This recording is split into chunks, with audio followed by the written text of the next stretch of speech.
अस्सलामुअलैकुम एवरीवन। रमज़ान का जो है ना तीसरी सहरी आ चुकी है, हमें 2 रोज़े मिल गए हैं माशाअल्लाह से। इतनी जल्दी तीसरी सहरी भी आ गई है, तो अल्लाह का लाख लाख शुक्र है कि हमें जो है रोज़े रखने की तौफ़ीक मिल रही है।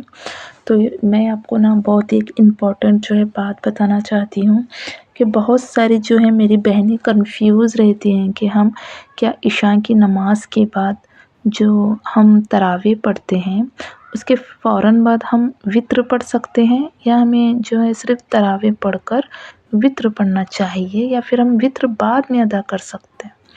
तो ये बहुत कन्फ्यूजन होता है। तो ना ही मैं कोई आलिम हूँ और ना ही मैं ना कुछ ये हूँ, बस मुझे जानकारी है जो मैं आपसे जो है शेयर करना चाहती हूँ कि मैं कैसे पढ़ती हूँ। तो यहाँ पर जो है ना, हम जब इशा की नमाज़ पढ़ते हैं और उसके बाद जो है हम तरावी पढ़ते हैं, तो बहुत सारे लोग फ़ौरन ही वित्र पढ़ लेते हैं, है ना। तो उसके बाद जो तहज्जुद में उठते हैं सहरी के लिए, तो तहज्जुद अदा करते हैं। तो ये नमाज़ जो है तहज्जुद की नहीं होती, ये नमाज़ क़यामुल लैल कहलाती है।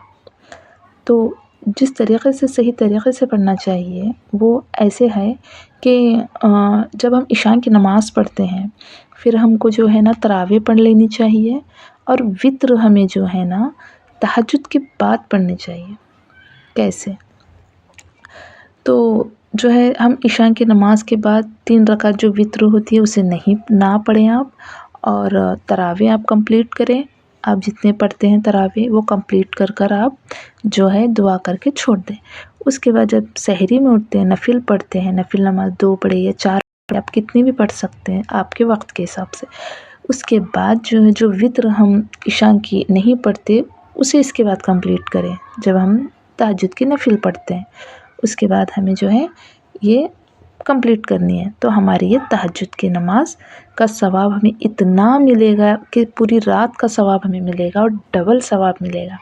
ये इतना जो है इसमें बरकत है, इसमें रहमत है, इसमें अल्लाह ताला ने हमें बहुत कुछ नवाजना है, और बहुत कुछ हमें जो है इससे गुनाहों से हम पाक हो जाएंगे जब हम इस तरीक़े से अदा करेंगे, है ना।